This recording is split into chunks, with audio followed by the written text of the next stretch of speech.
Okay. Thank you very much, members of the press. I'm Babu Owino, Member of Parliament for Embakasi East constituency.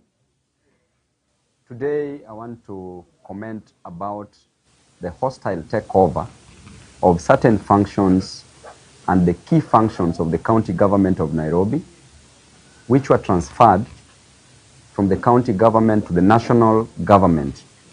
Yesterday, we did see the signing and the transfer, which we describe as hostile, of certain key functions of the county government to the national government. This process was illegally done in the first place, and we are being informed that public participation is supposed to be done after the signing of this agreement. This is completely unconstitutional, unlawful, and I don't see the need why the national government should move in a hurry to take the functions and or kill the spirit of devolution within Nairobi County.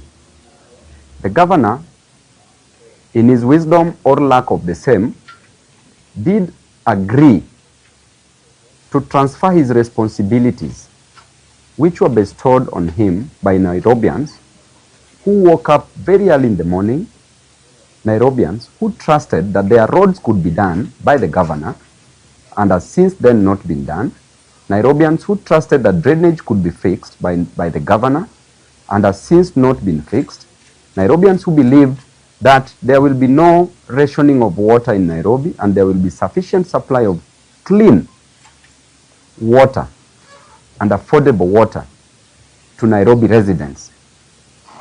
Nairobians believed that the Nairobi County would be clean. There would be no garbage within the city. They did believe that jobs would be provided to Nairobians.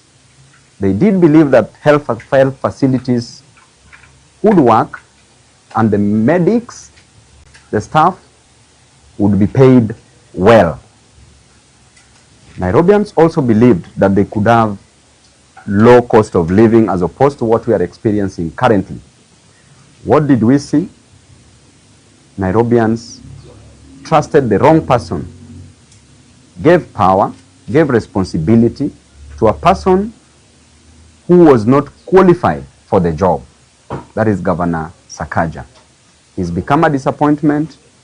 He's been singing of Nairobi working, and indeed the transfer of functions to the national government is a clear sign that the governor is a born incompetent governor, a governor who cannot deliver services to the citizens of Nairobi.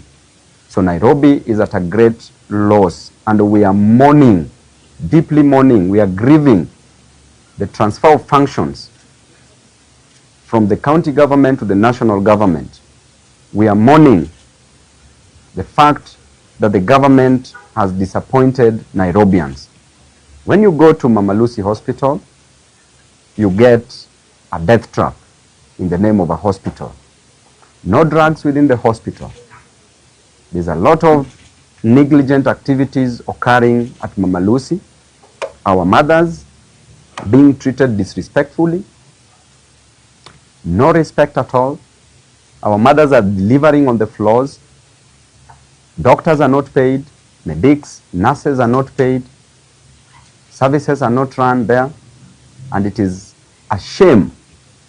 The other day you saw at Mbagathi Hospital that a body has been detained for more than 2 months now. A family has spent all their earthly belongings, doing everything humanly possible to take care of medical bills, selling all they had, investing in medical services, fees. All the savings that they had been invested in the same, only for you to detain a body. There was a case that was decided by the then Justice Majanja, may his soul rest in peace, as he was then called. He did say that there is no property in a dead body, that a dead body has no economic value, and therefore as a governor, You say, and you want Nairobi to work. Nairobians are mourning because of your incompetence. You've let us down, and the national government, you are also very incompetent. So an incompetent body taking over another incompetent body in the name of delivering. What a shame. This is a race of two pygmies competing on who is taller than the other. What a shame. Nairobi itself has not received serious projects from the national government. Then the national government is coming in the name of delivering Nairobians from the bondage of incompetence, from the graveyard of corruption, from the cemetery of confusion. And clearly, this is a sham. Governor Sakaja has reduced himself because right now he's going to work under the county government, under the national government of Kenya, which means that all his roles have been waived. He has transferred all his responsibilities to the national government. So we condemn this act, and I know that there's nothing new that is going to happen. Transfer of a function like roads, transfer of functions like water, street lighting, and garbage collection. This is just going to be new corruption. First of all, the national government should explain to Nairobians where the on-source revenue is for Nairobi. The governor did transfer these functions the first few months he got into his office, because the governor only has a right to view only the servers, where the on-source revenue is collected. And I will come back here with the dossier where the on-source revenue is collected at Interior Office. I have all that. There was a recommendation that the governor ought to have been prosecuted. He's being protected by the higher powers. And Nairobi can run itself. Nairobi is not that incompetent. It is a shame that the governor says that he's a governor by birth, yet destroying the same very place that he was born in, leaving it a worse place than he found it. But there's hope for Nairobians. Those who came by bus like myself will make it a habitable, affordable place for those who came both by birth and by bus, to ensure that Nairobi runs and we leave it a better place for Nairobians. So in that spirit, I want to tell Nairobians never to entrust, never to put their trust in such a born incompetent person. This time round, Nairobi will not reason with dimples. Reasoning will be with brains. It will be brains versus dimples. It's upon you to choose what will salvage you from the shackles of unemployment within Nairobi and get a clean, better, motorable city. A city under the sun, as we are proud of it. Therefore, I will invite questions from members of the press.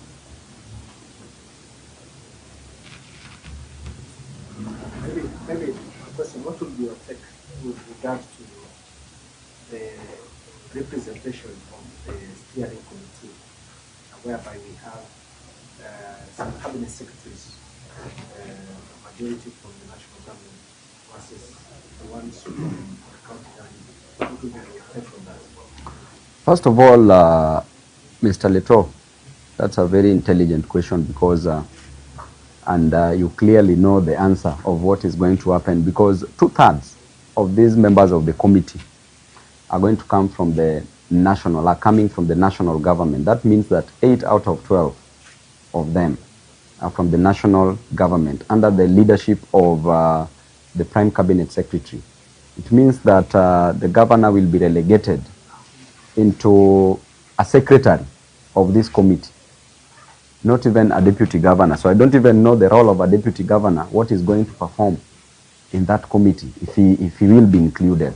That clearly tells you that there's a hostile takeover because of that imbalance of the numbers. And it was probably done to incorporate some of a few members of the county government just to avoid shaming the governor. And this is a very sad thing because if the national government has already signed and the governor has signed, then one thing also comes which is very unconstitutional about the public participation. That they are saying they want to do it within a period of 14 days. We have 17 constituencies and 85 wards within Nairobi. Is it even practical? But going by the doctrine of legitimate expectation, the moment they sign it, then it means that they already know the outcome. There's already an expectation that it is going to be implemented, because the moment it is signed, now it should be implemented. So these are going to be just exercises in futility, PR exercise. Cabinet secretaries are in this. That tells you that there's a complete takeover. A complete takeover. When you have a company and you own 50% of the shares, you own 51% of the shares, and another person has 49, this company belongs to who? To the 51%, correct? And that is why we were fighting that Safaricom ought not to have been sold, should not be sold. Because we know that this Nairobi is going to run under the leadership of President Ruto. Now, the next question is, what intention do they have with Nairobi? What is it that they want to do in 1 year that was never done in 4 years? What is it? What is it that they want to do in 1 year? So it means that these are just corruption scandals that is going to come up. There's going to be pilferage of money. And clearly, the governor is already satisfied. The governor is one of the billionaires now in this city.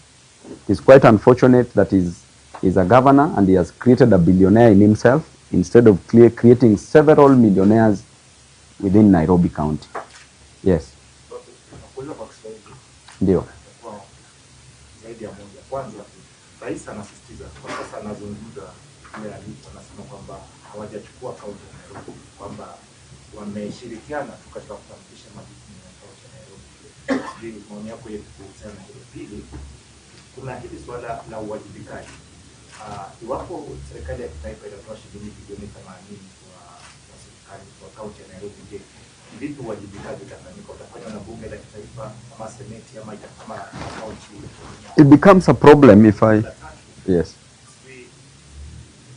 Unahisi kwamba Gavana Sakaja amefeli katika kutia saini mkataba huu, na inadhihirika kwamba amefelisha kwa kazi ya kaunti ya Nairobi?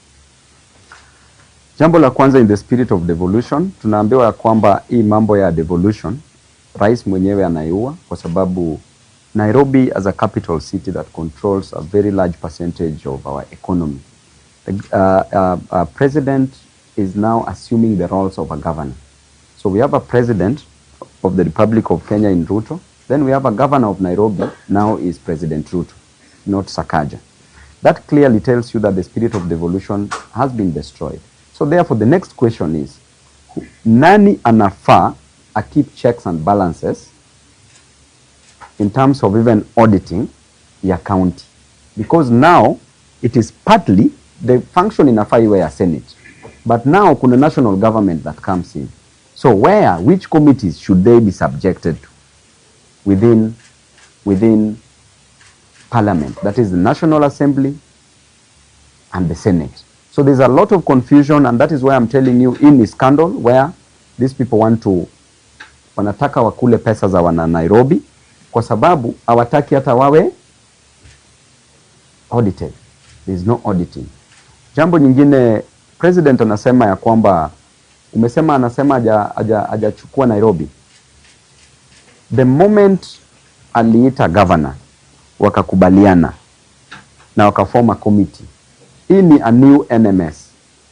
So kusema anataka kuweka 80 billion is neither here nor there.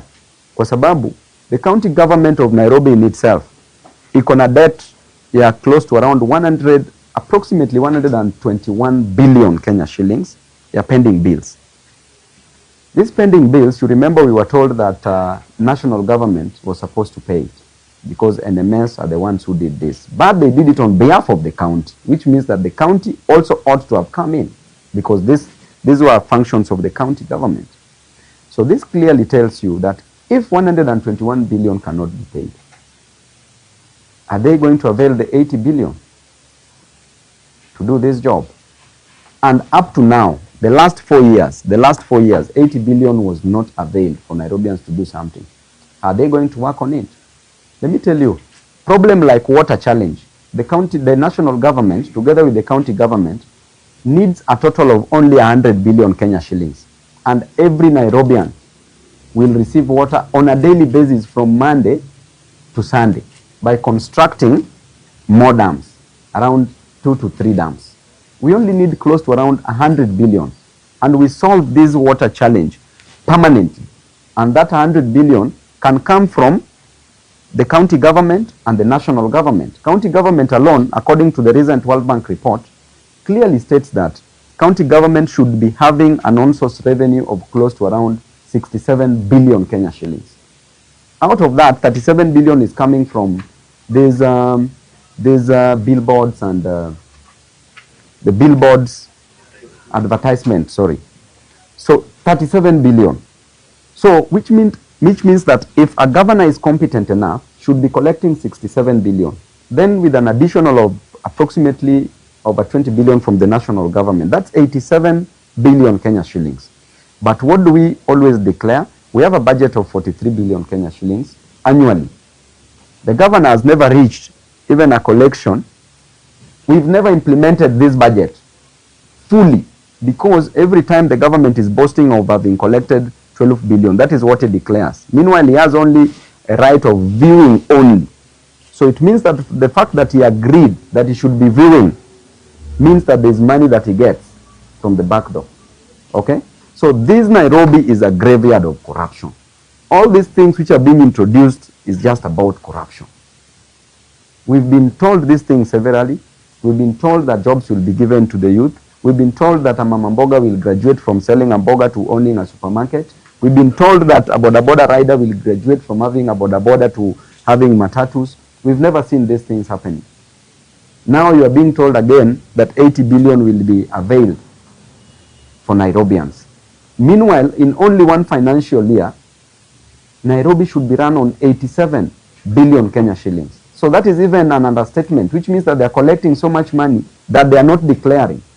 The other day, the Auditor General was complaining. Audit report was showing that the county government of Nairobi, they, through the controller of budget, approved funding to the county government of Nairobi, and these funds disappeared. Actually, they're even using private companies to siphon these monies. 150 million disappeared. I hope you saw that. It was everywhere. So what does that tell you about the state of our county? So what was your last question? Okay. Yeah, one question then. Yes. You've expressed your dissatisfaction with both the national and the county government in terms of governance. Yes. What would be the solution for the remaining 1 year for the election? What would you prescribe? What I can easily tell you is that Nairobi, as at now, is not functional. What couldn't be done in 4 years cannot be done in 1 year. There's a reason why we are elected in office for 5 years, so that you prorate and you use your budget. Nairobi is run on a budget, and there's an on-source revenue together with the national government revenue that we receive. And if we've never implemented this budget to its full, then there's nothing to expect. There's no miracle to expect. The only thing that we want is that Nairobians should change the leadership of Nairobi, so that when we come in, we deliver these services. As a member of National Assembly, you've seen my great work at Embakasi's constituency. We were ranked as the best member of parliament in Kenya, beating all even the government members of parliament with all those resources. It means that if little could be given to us, then we can manage even more. If we could manage little, we can manage more.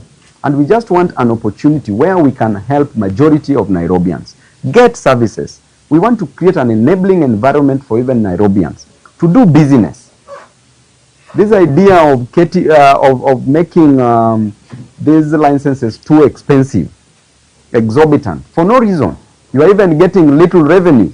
When you go by the demand and supply curve, you will get little revenue, because when you put the values to be so high for licenses, then it means the demand will be low. People will be starting their own businesses without even taking licenses. But when the prices are low, the demand will be so high. So Nairobi needs brains, not dimples. Yes, Mudoka. Okay. Are you aware of any discussions to challenge this court? Do you support the petition by the stop this so-called? Of course, there should be no illegality in running a government, a county government, a national government. This is an illegality. An illegality has been committed. So definitely I would support any petition that is taken before any competent court of law, so that Nairobians can be given what rightfully belongs to them. Nairobi has money because governor has been collecting money. Where is this money going to? He's only celebrating that I've served now 60 million plates. Honestly. Do we want to, what is happening with this Nairobi? Eh? As we feed the stomach, we need to feed the brains, because we need to feed the governor's brains, because he's confused. So we are not fighting the school feeding program, but we will do it in a better way, where no parent will even give 5 shillings. Because that 5 shillings in a year for the total parents, kids in the school, amounts to approximately 200 million per year. Where does that money go to? The French money, French government, money from the French government. Where does it go to? Over 150 million Kenya shillings. The 4 billion that was set aside for it. So we look at what is happening, honestly. Leto, with 4 billion, how many jobs can you create in Nairobi? To be honest. Much more we agree there are challenges in Nairobi, very unique challenges. And one would want to know what would have been the solution, if not then cooperation between national government and the county government. Is it impeachment? Is it the designation? Or what ought to have been done? First of all, there are no unique challenges in Nairobi. That is just a creation from a culture that we come from, that Nairobi has unique. Nairobi has no unique challenges. When a road is a unique challenge, preparing a road, building a road, is it a unique lease? So you can just say, I'm a governor, you wake up, you dream, you say that this road is bad, make this road. Is that unique? You say that garbage iko pale, ukienda pale city market, there's garbage everywhere. You say, garbage, I want it to be clean. Is that a unique challenge? Sweeping and collecting garbage. Is it a unique challenge, Leto? Then you say, I want to create jobs for Nairobians. Is it unique? To be honest. He is the greatest cartel, because this is the man who has stolen money meant for Nairobians. And you know, you've seen all this. The DCI at one particular point had recommended that this person was supposed to be arrested. Actually, the file is with the DPP. I don't know why the DPP is sitting on this file. Let me tell you, my brother. Nairobi, the problem is the governor. Me as Babu Owino, if I want to finish even 100 cartels at a go, I've been elected as a governor. You have the people, you have the instruments of power, and then you have the will, the passion, and the energy to change lives of Nairobians. If I give you a job as a cartel and collect takataka, legally done, and you don't do it, you want money to be paid hewa, sintakuhamisha Nairobi. I will just come to your house and tell you, do our work as Nairobians, ama uhame Nairobi. One, the moment you have the instruments of power and you have the people, who is the kana cartel shtua you? Bwana cartel atarudi ataishi huko kwa msituni. This is just jokes, because these cartels are the ones who are funding the governor. The moment you are funded by these cartels, the moment these cartels, when he got into office, these cartels gave him around 3 Range Rovers. You already have Range Rovers. You are now excited. You are smiling like Kibaki on a 40 bob coin. So, guys, bwana, let us not joke around, bwana. Nairobi needs serious leadership. Serious leadership. You are given Range Rover. How will you deal with these cartels? You are the one who's eating money. You are the bigger cartel. Bwana, these cartels, I can finish them in 1 week. 1 week, and there will be no cartel in Nairobi. This work does not need jokes. It needs serious people. Away from Nairobi, I know there are demonstrations or rather protests by our opposition, united opposition on Friday because of IG culture. Are you going to be part of that team? And what do you think ought to be done on what is happening to Kenyans who attend to rallies? It's very important to learn from history and note that even the current president of the Republic of Kenya, at one particular point, he was in opposition. And by the time that they were being tear gassed and lives were lost, clearly he should learn something from it, because he should not serve us with the same medicine. And I'm so disappointed with the governments of the day, the regimes that are coming in, because we have rights that needs to be protected. We've come from very far. Right to picket, enshrined in the Constitution. A right to speak. Freedom of speech is the oxygen of democracy, Liz. So, by the end of the day, why do you want to tear gas your opponents? It is only fear that can make you tear gas them. Otherwise, if you are confident that you are going to win, then why don't you let your opponents also do their stuff? Why do you tear gas people in a church? Why do you kill? We went to Kajiado, Kitengela, a very peaceful rally, then police starts rioting just next to us. Starts throwing tear gas everywhere. Is that not rioting? And then killing a person, an innocent Kenyan, whose only mistake was to come and listen to the solutions that we are giving, whose only mistake is to protest against high cost of living, whose only mistake is to protest against unemployment, whose only mistake is that he doesn't have money to pay fees for his kids, to pay rent and to buy food. And then that person, you send him to his grave. Honestly, what are we trying to do? Kanja should resign. Actually, kazi yake imeisha. Atoke kwa ofisi very fast. This is a man who should leave office. You know, wanasemanga, oh, why are you saying this? Are you not scared of what? Kanja should leave. See, time yake may expire. He's in office now illegally, right? He should leave immediately. So I support this demonstration. Na huwa nasema, hii nchi yetu. Liz, nini litoa wazungu hapa Kenya? Maandamano. Si ni kweli? Nini lileta multipartyism? Watu wa media tuongee, mnajua hizi vitu mko na records. Nini ilileta multipartyism? Nini imeweka Mbadi kwa ofisi?